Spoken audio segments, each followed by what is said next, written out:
I cannot wait to see my favorite professional wrestler, Mavado Dragon, in the ring this weekend. I am his #1 fan. Welcome to the Think Different podcast. That's right. I am at TLE Wrestling on the Twitter and WE Productions NJ on the Instagram, here with you for another episode. We have made it to episode 17 of the Think Different podcast. And of course, I am here with my co-host, the man who is ready to go on his long vacation. Ladies and gentlemen, it is Vacation Tim. Vacation Tim, how are you, sir? I'm doing well. I'm all good vibes right now. I'm Tim_Santoro. You can only find me on Instagram. And nowhere else. Nowhere else. Again, there's a Twitter account floating out there, but I only use it to enter contests. And if you want to find out more information about Tim, you could go mylife.com or something like that. You can probably go there, find out where you live, your parents' names, Yeah, probably. All information's out there, right? In case you want to stalk Tim, in his new home, you could do that. Tim, I'm not really hiding anything. What's your social security number, Tim? 1234 Sesame Street. Ah, that's mine too. All right. So, Tim, where are you going on vacation, by the way? Where are you going? I'm going to Nashville this week. Oh, Nashville. That's very nice. When do you leave? I leave next Thursday. Awesome. That means he's going to come out and see his favorite professional wrestler this weekend. Yes, I will be there. Tim Santoro, ladies and gentlemen, is going to see his favorite. I can't wait because I'm going to be there more like in spirit, because I'll. Anyway, yeah, sure. Whatever you say, Will. Let's talk about the big news. We have a lot to get into, so everybody, make sure you stay tuned. Just don't fall asleep on your bus ride, because it is time for Tim's favorite segment. It is time for the news.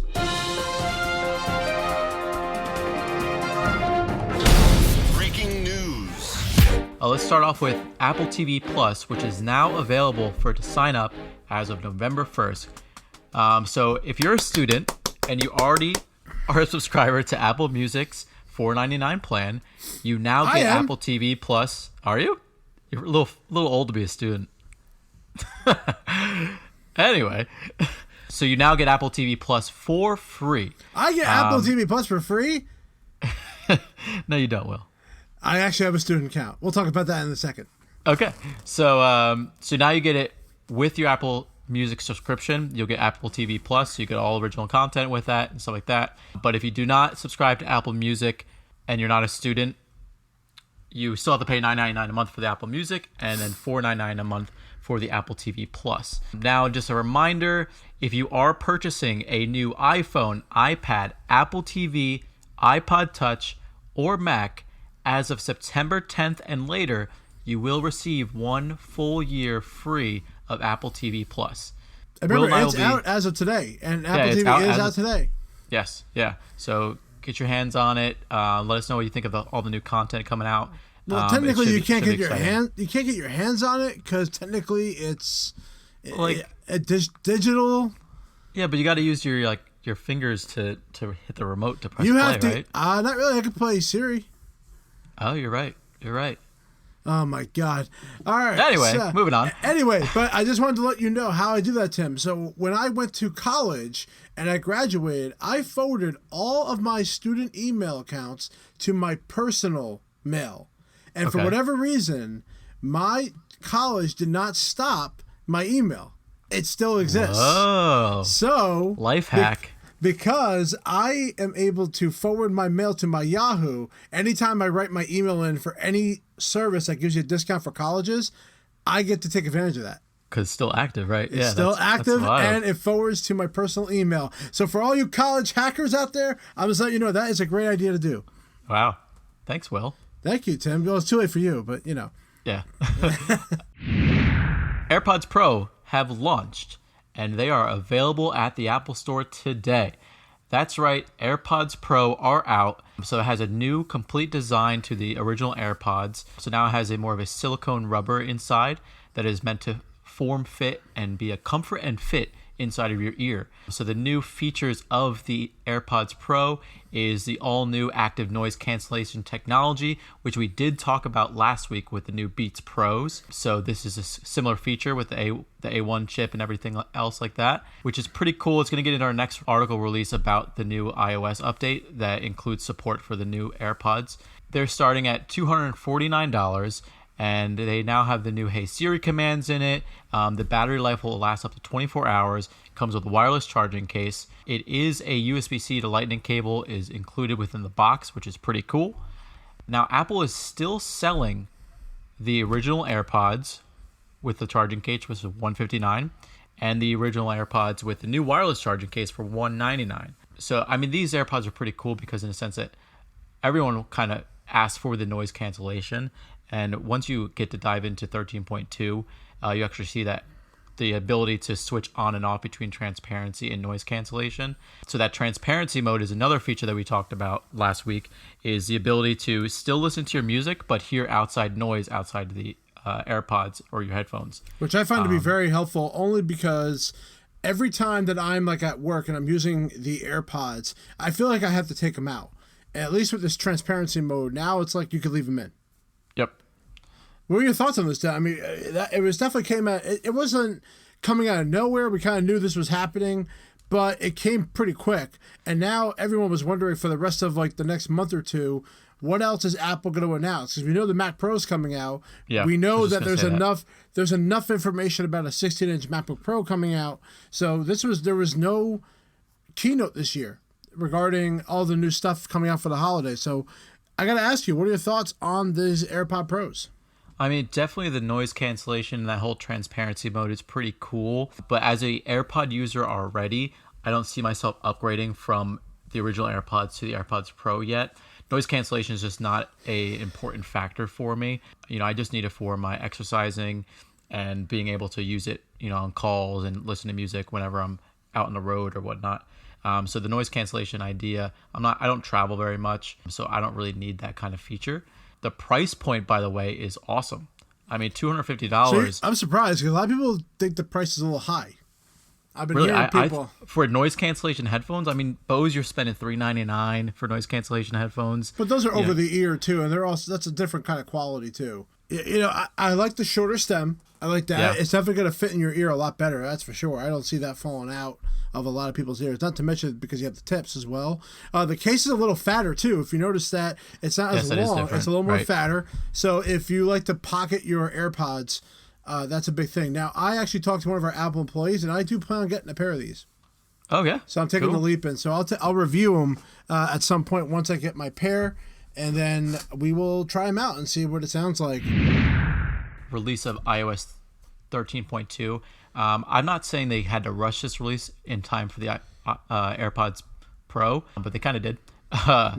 And so they released new emojis, obviously the new support for the AirPods Pro, which allows you to put a kind of widget, I guess you can call it, in your control center, which allows you to control the volume, allows you to toggle between the noise cancellation, turning it off, and then turning on the transparency mode. And it allows you to change songs and pause and whatnot, all within the control center. That's actually going to be pretty cool. And you can use a force touch on top of the AirPlay button to actually control the controls of the AirPods as well. So that's going to be great. There's a new Deep Fusion feature for the iOS 11 Pro models, which is a new camera that allows, better image quality for medium lighting and indoor photos. There was a whole thing that came out with Siri is listening to you kind of movement in a sense. So now you can actually turn off that feature and have Siri not listen to you in the background. You know, all about the privacy. Again, Apple is very on top of that and, you know, getting ahead of the game in that sense. So you now have the ability to turn that off. The other big feature, I guess you call it big, it's more of just a usability feature, is now you can actually hold on top of an app and delete it right there. You don't actually have to. I love that. Yeah, you don't actually have to toggle all the apps and then pick which one you want to. If you just force press on the one app, there's going to be an option that says delete watch or delete activity, stuff like that. Will, have you looked at the new emojis? Why? A lot of people are making fun of they this have pinching people emoji. There's a kneeling emoji now. Yeah, there's like a prosthetic leg emoji.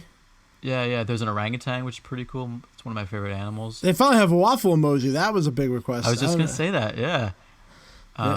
It's important to have the waffle emoji because, life can't go on without the waffle emoji. But they did a lot of accessibility. They did blind, they did wheelchair, which I find kind of weird. I don't know why. Why? I just don't know what I'm going to start. Who am I going to talk to and type that into as an emoji? Yeah, I don't know. Like, maybe for like marketing and advertising, maybe, or something. I don't know. I guess. Okay. Wow, that's so great. I mean, but with this release, though, there was some bad with this release. Oh, yes. Sorry, we're going back to the bad of this release. So, if you are a HomePod user, I would listen up. Because although this 13.2 software promised these long-awaited features of the handoff feature and a voice detection for different family members, it actually may cause your HomePod to brick. And what I mean by that is, you know how when Xbox had that... Yeah, well, yeah. You know how when Xbox had the red ring of fire? Yeah, oh yeah. Kind of thing where it's like... I never experienced that. Did you ever experience that? My brother, yeah, but with my brother's Xbox, we did. God. Yeah. One every 5 people I know that had a Xbox 360 One had every a brick. 5 people. Like, honestly, they had a brick, but I was lucky. I didn't have a brick on mine. If you are updating 13.2 and have a HomePod, I would hold off on updating because they are having problems with that whole patch of having the HomePod integrate correctly. If you did already update, the best suggestion is to contact Apple support. They could be able to direct you in the right direction of getting that fixed. I'm not sure. They haven't really announced a program. Basically, I imagine that's going to happen. Yeah. They haven't announced what's going to happen with that yet, but it's got to be along the lines of issuing a new one. But how does the warranty work with that? But that's the key what's happened is specifically if you upgrade to 13.2, it happens when you reset your HomePod specifically. Yeah. So you don't want to remove it from the Home app because if you're trying to repair it or you're trying to reset it, that is what triggers the problem. So you can still do it, just you cannot remove it from your HomePod, remove from your Home app. So just avoid that. As long as you do that, you're fine. But yes, again, if you do it, Apple, I'm sure, will compensate you for another one just because they have to. You have no choice. But that voice detection for the different people in the home is going to be pretty cool. I'd like to see a video or like an advertising pitch on that. Now, to me, does that mean that if my wife calls somebody from her contacts, it'll call them? No.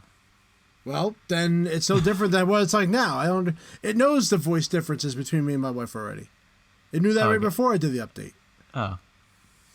So, not impressed. Apple released their fourth quarter results. Not much of something that stands out, but it looks like services revenue reached an all-time high of $12.5 billion. Jesus. Will, can you kind of tell our listeners what services includes?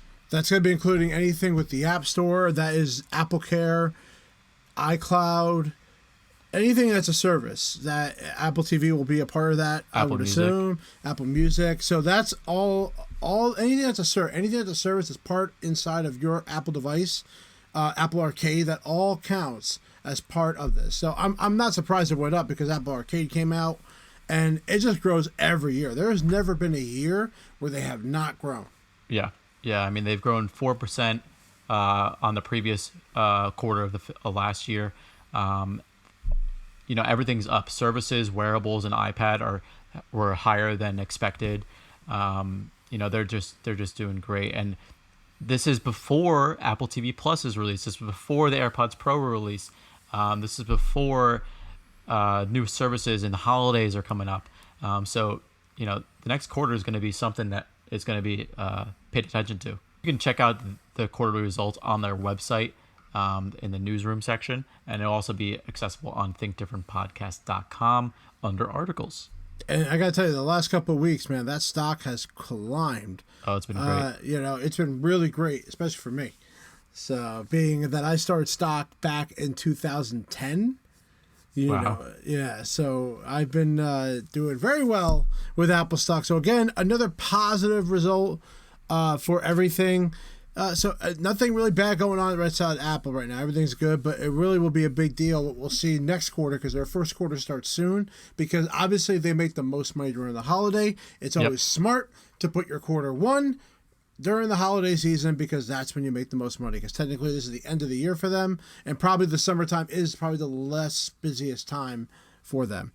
So that is everything with the news this week. There is so much that went on. I hope you guys collected it all, put it in your brain, and hopefully you went out and bought some stuff because I want the stock to climb higher so you can make me more money. That's important. And you get free Apple TV Plus. And you get free Apple TV Plus, folks. All you got to do is buy an Apple product or lie about your college email. We don't encourage that, though. Yeah, I do. I totally encourage that. All right. I'm a bad guy. I'm a bad guy. That's just how I am. All right. All right. But you kids still drink your milk. That's important. Or almond milk now, apparently, because everybody's, got to be all in this PC world now. For all you PC healthy friends out there. Yeah, of course. I actually drink almond milk, so by the way, so just saying. Oh, so you hypocrite. No. I am. You know what? My body feels so much better with some almonds in it. I love almonds. You ever have toasted almonds? You put them in the oven for a little bit? No? You don't toast your almonds? Moving on. No, I definitely toast my walnuts. That is for sure. Oh, toast? You got me there. All right. All right, everybody. On that note, let's move on to our big topic today. So we decided to do a little negative because we've been very positive the last couple of weeks, but we wanted to go back to something negative. So each one of us is going to talk about an experience at the Apple Store. Whether it's an event, a launch, a program, something that happened that affected our store to a major degree.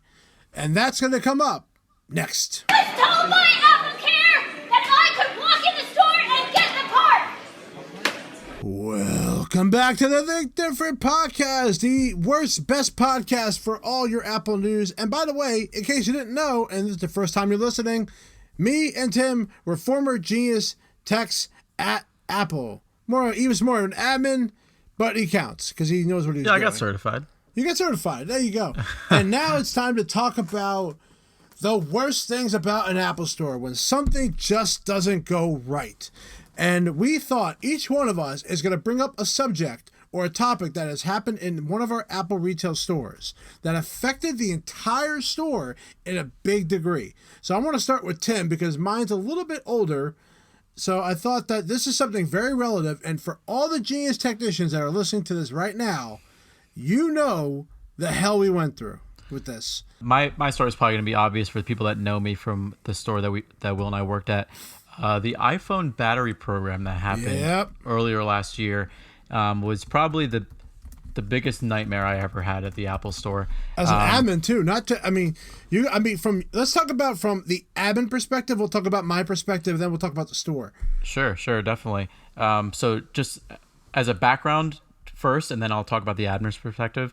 We received a company-wide notification a week prior to this program happening saying, hey, we are going to offer battery replacements for $29 on all iPhone batteries. It starts January 1st, and It was December 20th or whatever. So we had a week to prepare for almost chaos. All of a sudden, when that release came out to us internally, a couple days later, the news got it, and they started blowing up how you need to go to the Apple Store, get your battery checked now. You need to replace your battery, or like saying, oh, you can replace your battery for $29. Yeah, and I want to bring up one thing before you keep going. Remember, this also came from a study that was done. So if you go backward a little bit before the program actually came out, the study happened where a third party found out that there was a throttling issue happening with older iPhones based on the battery usage. Now, Apple came out with a specific update in iOS 10 that affected this. They knew that without this update, that a lot of phones were going to shut down unless they came out with this. So they purposely slowed down the battery, purposely slowed down the entire phone to avoid a power issue on the battery.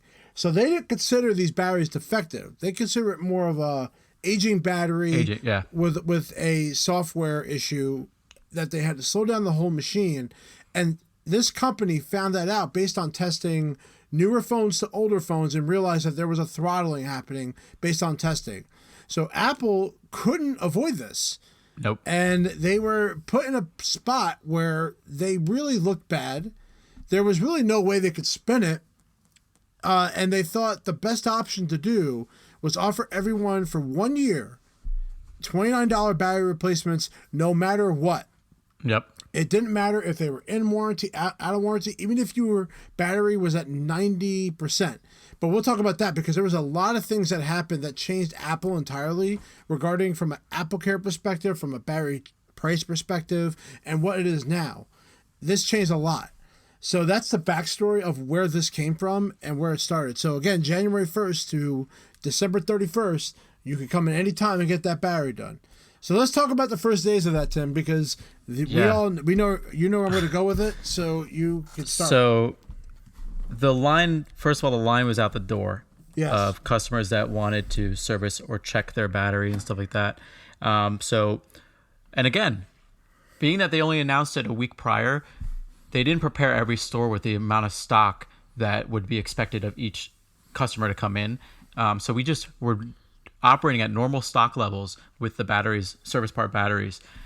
So we started taking in as customers as they come in, and then the weekend happened and it exploded and nobody knew what to do. Everyone was stressed because there was so many customers coming in and so little stock and so little availability of geniuses to actually do the repairs.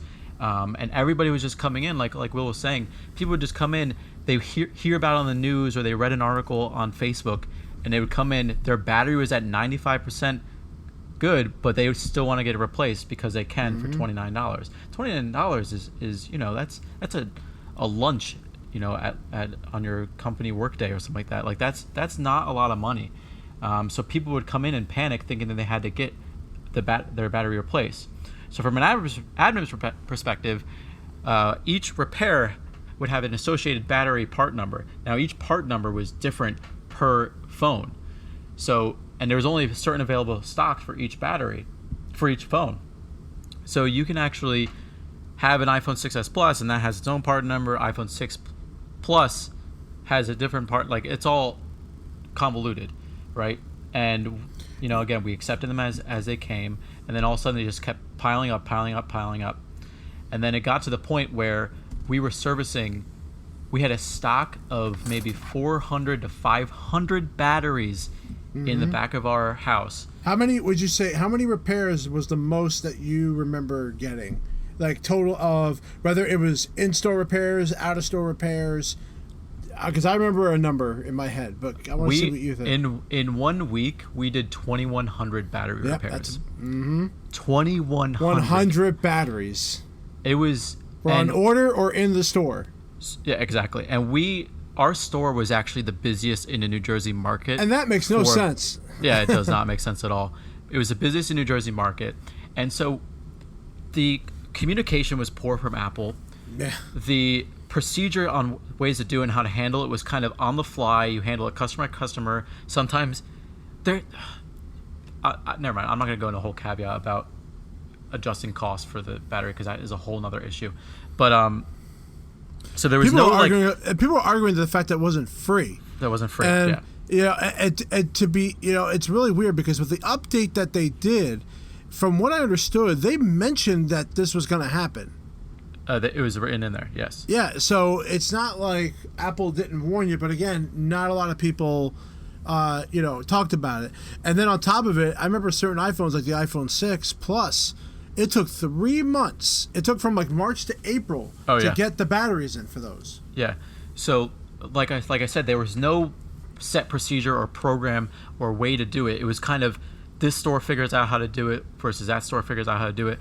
And everyone had a different way. Everyone had a different way of handling this battery program. And so we as admin, there was 3 admin at the time during this program, and we were just trying to decide, we would work with all the geniuses, we would work with the higher management on what kind of program works. Like, we would try 1 week this kind of way to do it, try one way, and that wouldn't work. Way. And then we would try another way, and that wouldn't work. Or like parts of this way would work, and the parts of this way would work, so we could combine them. we eventually got to a really, really great process, and we ended up sharing it with a lot of the other Apple stores in New Jersey. Yeah, we'll explain, because it was so successful. I'll actually explain it, because what we did was at the very front of the door was always a check-in person. What the check-in person's primary job was to let everyone know that there were going to be no batteries inside the store that day. So that way, before they even came to the back, and that was one of the things we ran into, is that we just didn't have the batteries. So why are you waiting for something we don't have? So what we ended up doing was telling them, hey, you're going to go to this table. There's a person there that's just going to run your battery check, make sure this is something you really, really want to do, and then order the battery for you. And that was it. And they had to have no crack screen, no other problem. They can't come in they can't talk to them for anything else. If they had something else to talk about, they had to be in the normal queue. So we ended up making like a special queue that was just for the battery. So I can tell you, in one day, I remember seeing close to 45 people I'd taken in one day. Yeah. That's how crazy it was. And that's a lot. And normally we do not more than maybe 15 to 20 people a day. Think about that. That's double the amount of people I saw in one day. And I still had to go in the back and do repairs and stuff like that. So that's the first like 4 or 5 months of this program, was just simply no stock, no organization, no communication from Apple. You're kind of figuring it out on your own. Yeah. And the amount of time that it took for not only you, but the backstage to grab other people inside the business to go help out in other areas, which we'll dive into in a second, was amazing. Like the back of house team had to help organize these batteries. We were organizing them by, cartons and had to call, and people were taking time out of doing sales to call these people to help the admins call everybody when they were in stock. Yeah, and that was, so to kind of put it in perspective, typically like any other inventory level job, you have to do an inventory count every morning, right? So I would have to do an inventory count of all parts that were allocated to repairs. And since we had so many batteries, I would have to count one by one 400 to 500 batteries every morning. Mm-hmm. And I had to get that done before the store opened.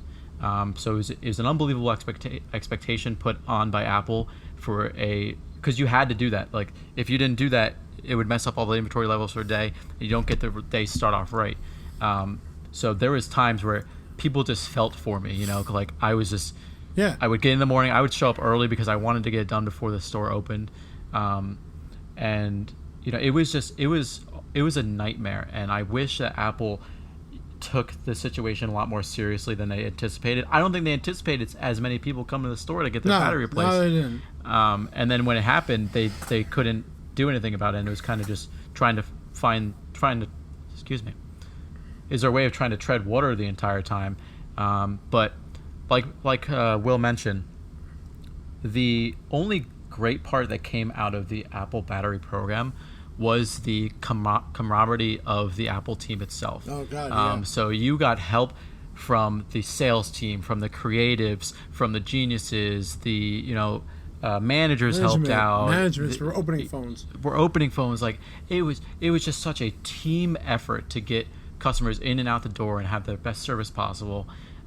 So that was the best part of it. I talked to and met so many more employees that I never got to talk to because they're in different departments. Mm-hmm.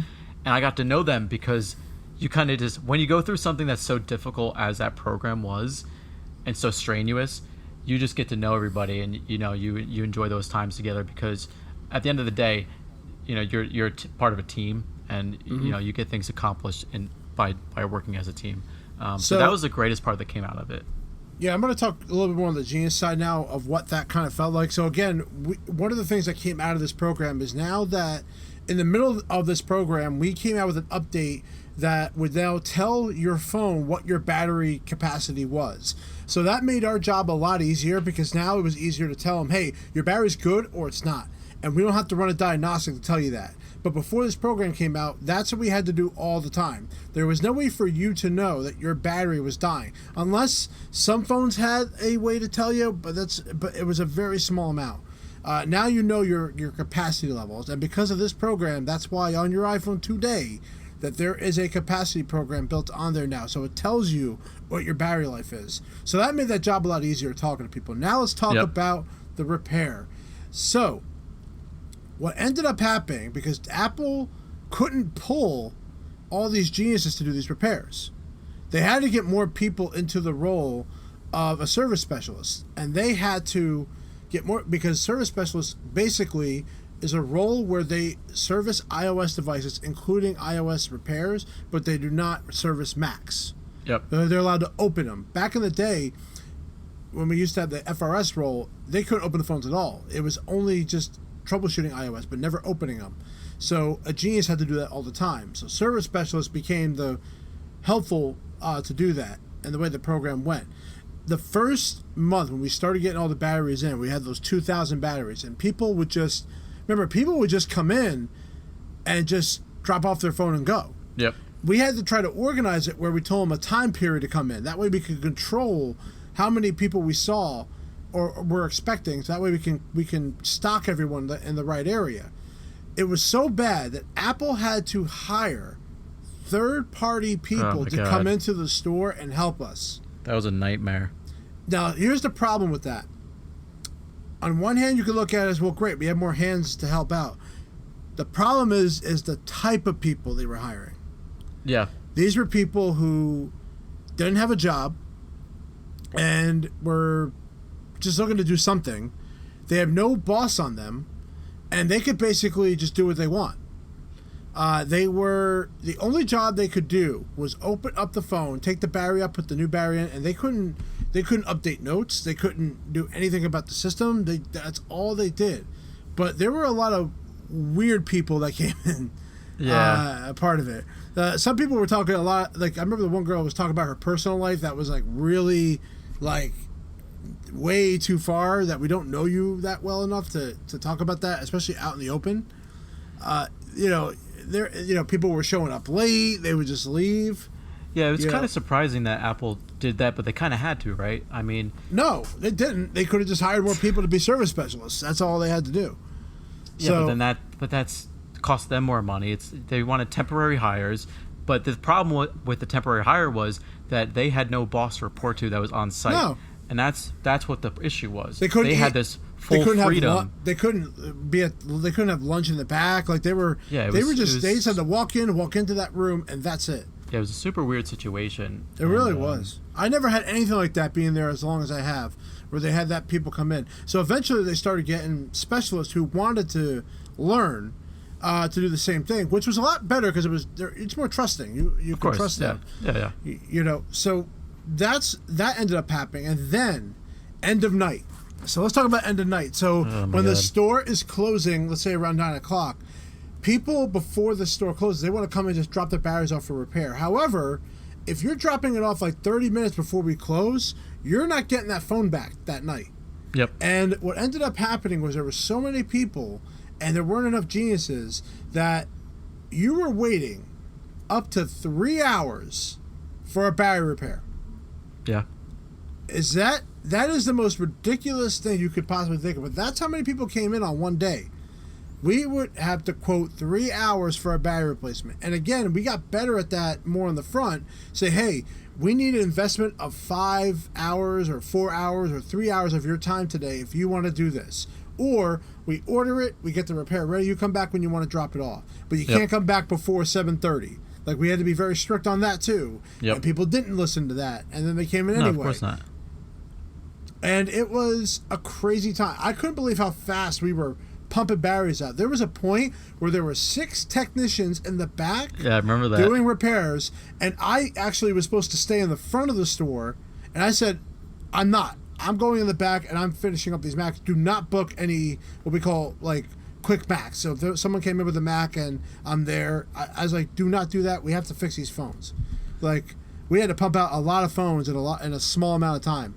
Because typically, 3 hours is extreme. How long would you say a battery repair takes? Battery repair with testing, 30 minutes. Yeah. And that's like a normal battery. But even like a phone like the iPhone 10, because the iPhone 10 was just released around that time, and they were just about getting a year old. Some of those were coming in. Yeah. And they're even harder to fix. Yeah. It was crazy for that, and not to mention that we make mistakes. We broke phones at times. Phones didn't power on. We had to swap out, give them a whole new phone because of the mistakes that we made. It's just, this program sucked, guys. This program sucked. And end of the day, Apple lowered the price on the battery. They came out with a way to track people's repair times at the end of the day. Now they had that happen. And I got to tell you, that was a stressful time. It was so stressful. But I got to tell you, it made the day real quick. I can tell you that. Oh, yeah. But it's just, I drank a lot of beer then. Yeah. Well, that was the battery program. I mean, we honestly could have done a whole episode on the battery program. We had to keep that a little bit short. But I'm going to talk about my worst day at Apple. And this is the iPhone 3G launch. Now, Tim, did you have an iPhone 3G? No, I only had the iPhone 4. All right. So, why was that launch so bad? Well, this was the second iPhone. You have to remember that. Now, Tim, back in the day, to activate a phone, what did you have to do? You had to plug it into your computer. Right. You had to plug it into a computer for the activation server. So how it works is that the phone talks to iTunes, iTunes talks to AT&T, AT&T comes back, allows the access, and goes through. And that's really honestly how it's done today, just done wirelessly. It's just without iTunes. It just does it right from Apple server to the provider, back to the Apple server, back to your phone. And that's kind of the process of the activation. Well, on this day, the iPhones would not activate. On launch day? Two major things happened. One, AT&T servers went down. Two, iTunes went down. Oh my God. So people were coming in. Again, this is the line era. So we're talking about long lines here. Yep. They come in. They're going to activate their phone. It's not like a SIM card swap anymore. It's not like this at all anymore. But you have to plug it into iTunes because iTunes went down. There's no way for them to activate. Now, before iTunes went down, AT&T servers went down. And you couldn't activate then. So there were people in that store for up to 5 hours trying to activate these phones. At the end of the day, we're not going to activate that day. Some people walked out of there without a cell phone even working because now your old phone is gone. So, because back then you had to activate the new phone right when you got it. So think about that. Imagine that happened today, where you basically have no cell phone now. Yeah, and it's a little different today than it was back then. Yeah, it's a little different. Yeah. But yeah, that was the craziest thing I've ever seen. And people angry in the store, calling AT&T server, calling AT&T service, calling Apple. There was literally no way to fix this problem. And it took about 2 or 3 days to finally let everything kind of settle down and went through. But you got to think of how many Apple stores at the same time were activating. Remember the first iPhone launch, I wasn't there for it, so I couldn't explain it, but apparently it did not go that way. This was like a once-in-a-lifetime experience at Apple. And there are more launch stories I could talk about, but that one's the one that sticks out most in my head because that was the real biggest launch I ever was a part of, besides the iPad, I would say, as far as like my very first one. Yeah. iPhone 3G was it. Because now the price went down. Remember, it was $199 to buy the phone now with a subsidized contract. So, yeah, that's right. So the price wasn't as high, so there were so many more people coming in getting it. But imagine that you can't activate that phone. That's exactly what was happening. And we had to send people away. People, I remember one guy was there till like 10 o'clock at night. We were open super late because we opened up early, like 6 a.m. And then there was I was there for 12 hours that day. Holy crap. I stayed a long time. Overtime, baby. You got to get that money. Oh, yeah. But that guy was literally there till 10 o'clock just talking to AT&T over the phone. But there was just nothing they could do. And that was the worst launch. And thank God we haven't had one like that since. But it was incredible. And back then, it exclusively launched on AT&T, correct? Yep, there was no other provider. So there was no other provider, right? Mm-hmm. Yeah, that sounds like a nightmare. I would not want to live through that. Yeah, being a salesperson, and they got one thing at the time. I was one of the trainers, so I really didn't deal too much with the sales. I was more training people on how to use it. But there wasn't that many people to train because they didn't activate. Right. I would say there was more people that didn't activate than activated. Sure. That day. So that's our nightmare stories at Apple Retail. Yay! That was fun. Yeah, I'm already stressed just talking about it. It really is. Honestly, we could talk about the battery program. I would love to have someone on here that talk about that program at some point. But that is our stories, guys. That is our Apple retail story. We want to thank you for joining us for this week for the podcast. Make sure you check us out at ThinkDiffPod on Twitter, Think Different Pod on the Instagram, and then of course check us out on Facebook where we have all the articles at Think Different Podcast on Facebook and thinkdifferentpodcast.com. And make sure you go on iTunes and leave those reviews. We want to be the most famous podcast of all time, bigger than Joe Rogan. Wow, that's high. I mean, people setting the bar high. Tim, people want to talk to us, Tim. We have a voice. We are the voice of the voices. Yeah, I don't know where you're going to go with that. The voice of the formal employees of Apple. That's right. And we have the knowledge, the education, and the looks to make the podcast the best in the world because we have sexy Bitmojis. We do. A lot of my friends say my Bitmoji looks exactly like me. It's like my twin. I get that too. I get a lot of people saying that it looks like me. Only I'll be honest, I think I'm more handsome in person. That's just me. All right, guys. One more thing. Announcement. That's one more thing. We have a big thing. One more thing. We do encourage you to sign up for Apple TV Plus. It is live. It is available to sign up. And let us know what you think. Our review next week will happen on Apple TV Plus and the new content that's been released. Yeah, so we're gonna watch every single episode of every single thing that comes out. I don't think so. Yeah. But we'll dapper in it. Yeah, we'll dapper. Okay. Say dapper? Dapper. Diaper? Is that the word? No, not diaper. He wants a diaper in it, everybody. All right, well, Tim's got to go take a doo-doo. Ladies and gentlemen, thank you for joining us for the Different Podcast. Tim, go to bed on the toilet, and we will see you guys next week for Apple TV Plus announcements. Have a good weekend. Peace out.